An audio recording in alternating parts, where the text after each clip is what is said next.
Iya, Kehancuran karena kalau sudah pendukungnya memang sudah kolaps ya Pak ya. iya sudah menyatu Arab Iya. dan ini cara kompetisi sudah tidak sehat kan? Iya. Ya, saya kira. Baik, kita angkat dulu Silakan. telepon berikut ini Pak. Selamat malam. Halo. Baik, dengan Bapak siapa ini Pak? Halo. Baik, Bapak Dengan mohon maaf, Haji volume Arifin TV-nya ini. bisa dikecilkan sedikit Pak. Dengan Haji Arifin ini. Baik, Bapak Haji Arifin, silakan Pak dengan komentarnya mengenai pelantikan Obama dan pengaruhnya terhadap Timur Tengah. Ya, saya melihat kenyataan yang disampaikan oleh Pak Hasan Basri. Saya ikut di proyek melihat dengan tindakan-tindakan yang dilakukan Amerika. Itu memang mirip yang disampaikan Pak Basri, yang mana Amerika itu terlalu licik memang. Ya, ketika persoalan-persoalan itu akan biasanya orang kita yang dimajukan gitu. Nah, pertanyaan saya di sini, apa langkah kita sebagai orang Muslim yang di Indonesia ini ataupun di dunia ini yang dilakukan Israel sudah berulang kali yang tidak ada hentinya dan sering melanggar aturan, tidak pernah dilakukan apa-apa gitu. Jadi kayaknya juga Obama ini memang kalau dilihat bahwa dia itu tidak akan mungkin membereskan hal-hal seperti ini, karena memang sesuatu yang aneh yang muncul yang mana bisa kusamakan dengan apa yang terjadi di proyek itu. Baik, begitu Nah, terima saja kasih. Haji Arifin. Ya, terima kasih. Ya, terima kasih. Selamat malam. Nah, kalau kita sudah tidak bisa berharap dengan Obama, apa yang bisa kita harapkan dari umat Muslim, Pak Hasan? Ya, jadi memang dalam Islam itu dianjurkan dalam surah Ali Imran ayat 28 itu, jangan menjadikan kawan di luar daripada seakidahmu. Karena manakala kau menjadikan falaysa fi syai', maka tidak akan ada pertolongan Allah Subhanahu wa taala. Oleh sebabnya itu sebaiknya memang umat Islam kalau memang tidak bisa melakukan keadilan PBB. Misalnya PBB kok diserang Israel. Nah, PBB resolusinya tidak didengar Israel. Sekarang kita mau dengar siapa lagi kalau badan dunia sudah disepelekan oleh Israel. Nah, apa kita menunggu lagi perdamaian di PBB? Sebaiknya memang Indonesia dari dulu kalau memang tidak seperti Soekarno berani keluar dari PBB dan membuat komunitas orang Arab itu sendiri, kan Maha Suci Allah di dunia Timur Tengah ini luar biasa kekayaan minyak.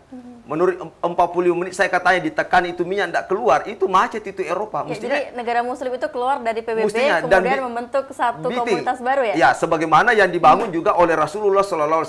Kalau memang sudah tidak ada keadilan-keadilan dalam kerjasama, ada solusi. Dan jangan mengharapkan memang kebaikan dari tangan orang lain. Ya, harapkanlah kebaikan dari yang seakidah dengan Anda. Kira-kira begitu.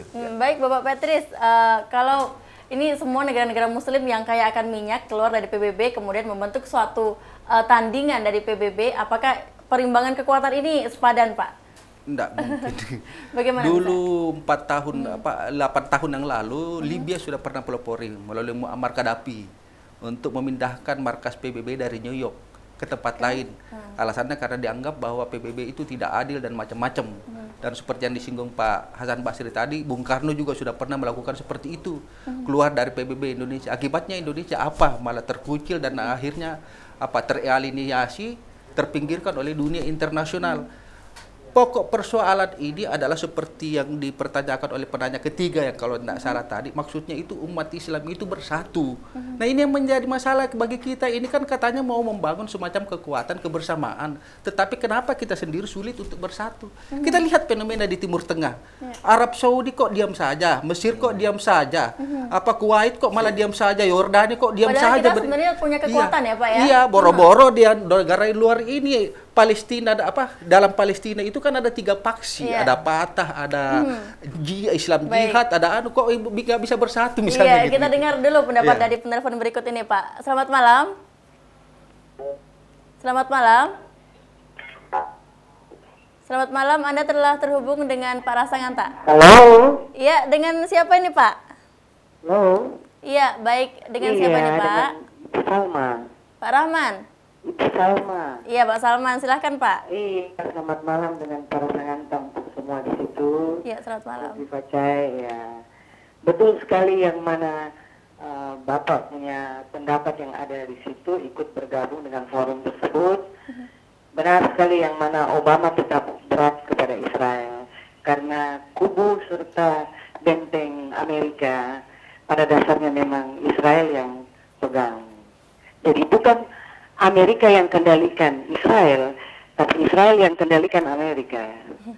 Ya, jadi kita bagaimana Pak untuk bangsa Indonesia dan kita sekitarnya di Makassar untuk dengan kita punya cara, dengan Indonesia punya cara untuk bisa kita pertahankan apa yang kita punya di bumi Nusantara ini dengan tidak terpancing dengan Amerika punya cara apapun.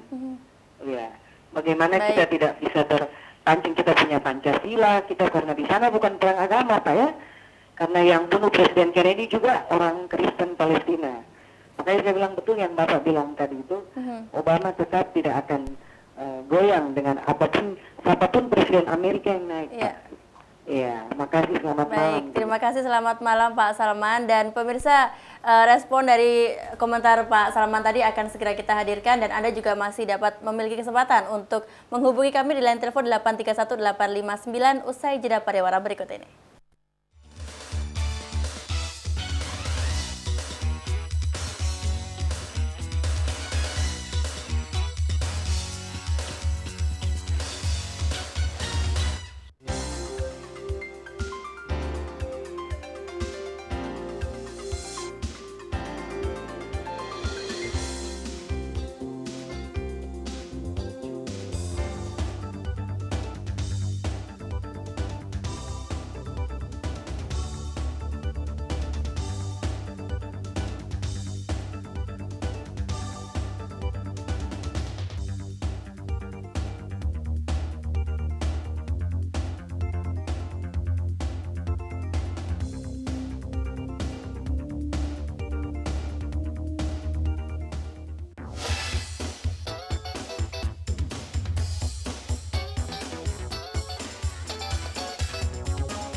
Terima kasih Anda masih bersama kami di Para Sanganta, dan ini adalah segmen terakhir. Namun Anda masih memiliki kesempatan untuk menghubungi kami di line telepon 831-859. Nah Pak Petris, ada satu pertanyaan tadi, bahwa sebenarnya bukan Amerika ini yang mengontrol Israel, namun Israel yang memiliki mengontrol Amerika Serikat. Nah kalau ini mungkin sedikit masuk akal ketika segala sesuatu keinginan Israel, kemudian Amerika Serikat pasti meloloskannya. Nah, apa sebenarnya kekuatan Israel ini, Pak, sehingga Amerika Serikat tidak mampu untuk menolaknya? Itu kan kembali kepada historisnya lagi, bahwasanya dulu zaman pembentukan bangsa ini memang Israel itu jadi panutan dari Amerika. Ya, Israel itu jadi panutan Amerika. Jadi istilah Amerika itu kalau Israel itu the earth chosen people, Amerika ini the new chosen people. Jadi kakak tertua Israel ini dari pola perjuangan maksud saya, karena sama-sama berdasarkan pada Alkitab dan sama-sama melakukan semacam migrasi. Israel migrasi dari Babilonia ke Yerusalem. Kalau Amerika itu melakukan migrasi dari Eropa ke benua baru yang dia beri nama kemudian Amerika. Karena prinsip-prinsip perjuangan itu sama. Nah, kalau dalam konteks sekarang, apakah Israel ini kenapa selalu diloloskan permintaannya oleh Amerika Serikat? Dulu tahun 71 ada semacam kelompok tertentu yang lebih populer atau familiar dikenal dengan lobby Yahudi. Intinya lobby Yahudi inilah yang berkecimpung dalam berbagai bidang di Amerika, baik itu dalam bidang ekonomi, politik, keamanan, intelijen, dan lain-lain, keuangan terutama. Tapi sekarang bukan lagi lobby Yahudi, tapi mereka ini orang-orang Yahudi di Amerika itu sudah decision making malahan. Bukan lagi mereka juga berperan dalam menaikkan posisi presiden ya Pak ya? Termasuk membangkrutkan Amerika.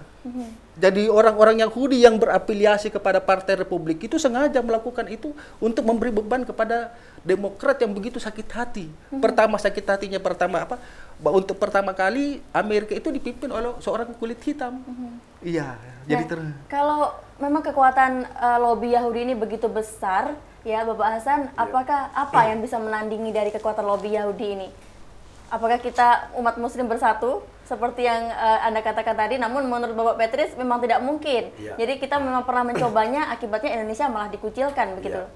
Saya coba tadi sih beliau singgung masalah Alkitab. Dan memang juga di keyakinan umat Islam itu memang juga membenarkan juga itu agama Yahudi di zaman Nabi Musa alaihissalam. Namun setelah ada mungkin Injil, Nabi Isa, dan adanya Quran mengcover, istilahnya membenarkan Injil dan Zabur dan Taurat yang ada. Nah, namun dalam hal ini karena Rasulullah adalah rahmatan lil alamin, makanya kalau kita lihat terbuka kitab itu, di Quran itu paling lengkap, ekonomi, sosial, politik, hampir seluruh sektor kecil ada. Injil itu terbatas, mungkin hubungan kasih sayang antara Tuhan, Nabi dengan Tuhannya. Nah, oleh sebab itu, di dalam Islam juga mengajarkan suatu konsep perdamaian. Tidak boleh mengganggu sekalipun kafir di wilayah zaman Rasulullah SAW. Tidak boleh mengganggu Bani Umayyah Abbasiyah kalau ada kafir tidak menyerang. Nah, kalau kita bicara superpower sebenarnya, itu saya kira 12 abad dikuasai Islam kan, Abbasiyah, dan nanti kan 2-3 abad baru Barat berkembang ini. Jadi saya bantah sedikit boleh maka tidak mungkin, saya kira bisa saja. Karena kalau kembali histori sejarah, selama tidak ada keadilan akan muncul suatu persatuan umat Islam untuk melanjutkan perjuangan yang dibangun oleh Bani Muawiyah dan Bani Abbasiyah. Dan itu histori sejarah. Itu kan Baghdad dulu superpower. Amerika nanti belakangan semua ini. Dan Eropa, dan penuh kelicikan. Kalau kita lihat di Amerika itu suku Indian, itu suku asli itu Indian, itu kan imigran Inggris. Kita lihat Australia, itu kan imigran daripada Eropa. Aborigin kan. Nah, oleh sebab itu, mereka memang penjajah. Bahkan di Indonesia juga nanti ini tidak menutup kemungkinan saham-saham dijual ke Amerika. Secara otak sudah masuk dengan kapital, moral sudah mulai dihancurkan. Tidak menutup kemungkinan secara fisik juga akan masuk. Jadi saya sedikit berbeda beliau, bahwa itu bukan tidak mungkin. 2 tahun, 10 tahun, atau seterusnya akan kembali nilai-nilai kebenaran. Bung Karno memang dulu mungkin belum berhasil, karena mungkin sedikit berpihak kepada komunisme. Tapi kalau sudah pembantaian di mana-mana, saya kira ini sudah gejala kebangkrutan. Selamat malam. Assalamualaikum warahmatullahi wabarakatuh. Waalaikumsalam. Dengan Bapak siapa ini, Pak? Arifuddin, Mbak. Bapak Arifuddin, silahkan, Pak. Terima kasih. Saya sangat tidak sependapat yang sering orang mengatakan bahwa pertikaian di Timur Tengah di sana tidak ada sangkut pautnya dengan agama. Saya lagi ulang bahwa saya tidak setuju. Saya melihatnya bahwa apa yang terjadi di Timur Tengah itu banyak terjadi karena menyangkut mengenai masalah agama. Kita ini memang saya melihatnya bahwa kenapa jadi saya tidak mengatakan masyarakat Amerika, tapi saya mengatakan pemerintah Amerika mengapa begitu sangat membenci orang-orang yang fanatik agama Islam. Yang keduanya, mengapa orang-orang Islam di Timur Tengah di sana tidak menyatu? Saya melihatnya ini terjadi karena adanya beberapa mazhab yang dibuat oleh para imam-imam itu. Saya juga kurang masalah agama Islam. Baik, singkatnya Pak. Tapi saya meminta bagaimana mazhab ini kita bubarkan saja dan kita menganut satu acuan yang itu Al-Quran dan hadis. Assalamualaikum warahmatullahi wabarakatuh. Baik, waalaikumsalam warahmatullahi wabarakatuh. Nah, ini Pak Hasan Basri, susahnya umat muslim ini menyatu karena adanya mazhab-mazhab yang berbeda di Timur Tengah. Apakah memang seperti itu, Pak? Ya, mazhab-mazhab juga munculnya tidak menutup kemungkinan permainan Yahudi di dalamnya yang membuat hadis-hadis palsu dari dulu. Nah, oleh sebab itu umat Islam sudah mulai sadar. Misalnya di NU saja dan Muhammadiyah antara kuno dan tunu sudah mulai kita mencair. Mudah-mudahan juga antara Syiah dengan Sunni juga sudah mulai mencair. Kita bermazhab Quran lah. Karena Quran itu asli dari Allah Subhanahu wa taala. Toh kalau ada perbedaan bukan perbedaan yang prinsip, jangan lagi mendakwakan tentang Syiahnya atau Sunninya supaya menyatu. Nah, kembali kepada katakanlah kenapa Arab Saudi, kenapa Timur Tengah Kuwait, itu tidak menutup kemungkinan masih banyak pejuang-pejuang internal di dalam mereka. Tidak menutup kemungkinan yang jadi presiden nanti adalah Ikhwanul Muslimin, di Kuwait juga demikian, di Arab Saudi juga demikian. Karena pasti mereka umat Islam yang paham kebenaran tidak mungkin diam. Manakala pemimpinnya kerjasama dengan kaum kufar untuk menghancurkan, itu pasti ada dalam satu negara. Dalam Al-Quran juga dijanjikan oleh Allah Subhanahu wa taala, "Iyam saskum karhum faqad massal qauma karhum mithlu wa tilkal ayyamun nudawil hawan wa la'lam ayat takhata minkum syuhada." Allah akan pergilirkan kemenangan. Sekarang Iran salah satu sampel sebagai negara yang komitmen. Tidak menjaga, tidak ada hubungan diplomatik, sekarang tidak mempunyai utang, bahkan kekayaannya luar biasa, teknologi luar biasa. Ini satu dampak. Karena kalau kerjasama Amerika misalnya, duta-duta besar mereka itu rata-rata juga mata-mata, bukan untuk memperbaiki, tapi bagaimana memantau segala macam, sehingga membikinlah gelar orang yang sholat baik, teroris segala macam. Tapi itu akan hancur sendiri manakala dia melakukan rekayasa. Nah, oleh sebab itu tidak menutup kemungkinan negara sekuler akan negara Islam kembali. Ini kan bergulir itu.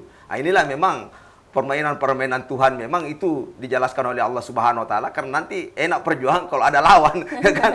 Itu saya kira di zaman dulu Nabi Adam, seluruh para nabi pasti mempunyai tantangan-tantangan yang ada. Cuma masalahnya kita harus bicara secara objektif, secara rasional. Apa bisa dibenarkan dengan pembantaian umat Islam kita harus membela Israel, membela Amerika? Saya kira orang tidak punya Tuhan juga pasti menyesali tindakan-tindakan yang demikian. Islam kalau dia berkuasa, yakin dia akan membuat hak otoritas kepada, karena pejuang-pejuang di Afghanistan, di Palestina itu bukan haus kekuasaan, bukan juga memburu tentang kekuasaan atau mencari, tidak. Dia membela tentang nilai-nilai agamanya. Karena mereka kalau tidak ada yakin akan nilai-nilai amoral akan muncul kemaksiatan di mana-mana. Karena hanya konsep Islam memang menjaga betul nilai-nilai moral. Iya. Baik, Bapak Petrus, kalau Bapak Hasan Basri tadi begitu yakin bahwa nantinya kesatuan umat muslim ini akan menandingi kekuatan dari Amerika Serikat dan sekutu-sekutunya, apakah dari segi politik internasional hal itu bisa terjadi, Pak? Dulu sudah pernah diperlihatkan, dipercontohkan oleh pemerintah Arab Saudi untuk menekan Amerika dan Israel tahun 73 dengan melakukan semacam ultimatum kepada Amerika bahwa kalau Amerika tidak bisa menekan Israel, akan menyetop atau memberi embargo minyak dan menarik deposito-deposito Arab Saudi bersama Kuwait yang ada di Amerika. Namun itu gagal ya, Pak ya? Bukan, ya gagal, relatif berhasil, relatif berhasil. Tetapi pada saat itu kemudian Amerika itu tersadar dengan kondisi seperti itu. Bagaimana mengakali supaya tidak lagi digunakan senjata-senjata semacam itu, dan akhirnya nunut. Dibuatlah semacam manuver-manuver untuk membuat Arab Saudi itu hilang semacam prinsip lah, pegangan. Jadi diberikan iming-iming senjata macam-macam modern macam-macam dan disambut. Nah, sekarang yang terjadi di antara Amerika Serikat dan Arab Saudi itu tadi boleh mengekspor minyak tetapi dibayar dengan senjata. Senjata-senjata canggih yang dimilikinya itu justru dikelola oleh personel-personel dari Amerika. Jadi apa artinya itu semua? Nah, hanya dengan catatan bahwa di Timur Tengah hanya Arab Saudi yang punya power untuk melakukan semacam perimbangan kepada Amerika Serikat. Masih memungkinkan ya ini untuk direalisasikan? Sudah terlanjur menurut saya. Sudah terlanjur. Adapun penyaing sekarang Iran itu yang dengan segala kekuatannya, tapi kalau Iran dengan sendiri juga tidak akan mampu. Nah, ini sekarang pekerjaan rumah bagi umat Islam di seluruh dunia adalah bagaimana menyatukan itu tadi. Iya, dengan dengan yang terkendala dengan paham-paham atau mazhab-mazhab mereka yang bersifat etnosentrik. Bagaimana mereka membuang etnosentrik itu menjadi kepentingan bersama sebagai umat umat Muhammad Sallallahu Alaihi Wasallam. Nah, terakhir ini untuk Bapak Petrus dan juga Bapak Hasan Basri, apa kira-kira yang akan dilakukan? Sebentar nih, saya kantor dulu. Jadi itu kelicikan Amerika membunuh Raja Faisal melalui agen intelijen, melalui kemenakannya kan. Jadi memang Amerika dari dulu memang segala cara dipakai. Jadi saya kira semua akan terjadi seperti situasi akan terjadi. Jadi saya bantah beliau kalau mengatakan itu terlambat. Saya kira itu tidak benar, Pak. Ya, itu tidak benar. Ya, dia punya kelicikan karena di saat Raja Faisal mau menutup, dia kalahkan sehingga dia pakai untuk membunuh. Makanya agen-agen mereka, CIA, FBI itu yang dipelihara supaya bisa memainkan dalam satu. Kita lihat dari suksesi daripada Soekarno kan terlibat juga mereka itu. Dari Soekarno ke Soeharto dan segala macam. Jadi seharusnya negara muslim ini dapat menyiapkan strategi yang lebih matang lagi. Kembali kepada nilai Quran yang diajarkan betul-betul ajaran kedamaian, jangan mengganggu orang, kalau diganggu harus ada perlawanan, menjaga nilai moral. Saya kira ini akan bangkit kembali. Dan siapapun yang bikin rekayasa di luar daripada nilai-nilai kebenaran akan hancur sendiri. Amerika sebenarnya di boikot ekonomi biar tidak dilawan akan hancur sendiri tuh. Apakah 2 abad, 3 abad, yang jelas dia akan hancur sendiri. Baik, yang terakhir ini Bapak, apakah Obama ini memang tidak bisa melakukan apa-apa? Apakah Amerika Serikat kebijakan luar negerinya tidak akan berubah terhadap Timur Tengah?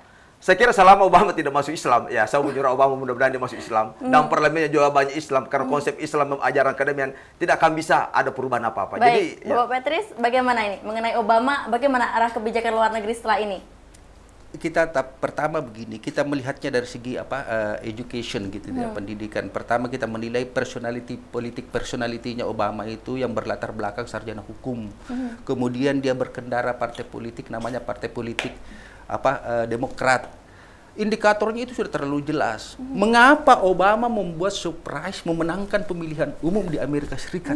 Gitu ta? Itu isu luar biasa. Nah, sekarang dia menjalankan. Memang sih ini kan masih sifatnya prediktif karena belum ada fenomena karena baru 2 hari seumur jagung saja belum cukup. Prediksinya gitu. Pak, bagaimana ini 4 tahun Prediksinya sesuai dengan garis politiknya. Garis politik Partai Demokrat seperti itu. Tetap ya? Akan semacam memperbaiki dunia internasional dan memang fenomenanya seperti itu. Akan lebih baik dibandingkan mengurangi dengan sedikit ya Pak ya? Republik. Ada sedikit harapan ya untuk karena kita Obama mengatakan ini. perdamaian abadi itu relatif sekali. Kalau nggak salah yang mencetuskan perang dunia 1-2 dari Demokrat barangkali Pak ya? Bukan. Baik, terima kasih Bapak Hasan Basri. Terima kasih Bapak Petrus Sama-sama. atas kehadirannya di studio Makassar TV. Dan pemirsa, perubahan apa yang akan diusung oleh Barack Obama setelah ini selama 4 tahun ke depan, kita lihat saja bagaimana hari-hari menjelang ataupun selama Barack Obama ini memerintah Amerika Serikat dan menentukan kebijakan luar negerinya di dunia internasional. Saya Dewi Kencana Putri mengucapkan terima kasih atas perhatian Anda. Wassalamualaikum dan sampai jumpa.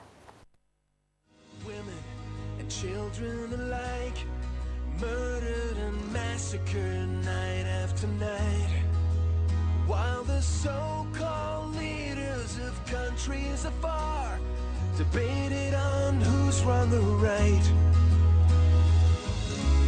But their powerless words were in vain, and the bombs fell down like acid rain. But through the tears and the blood and the pain, could still hear that voice through the smoky haze. We will not go down in the night without a fight. You can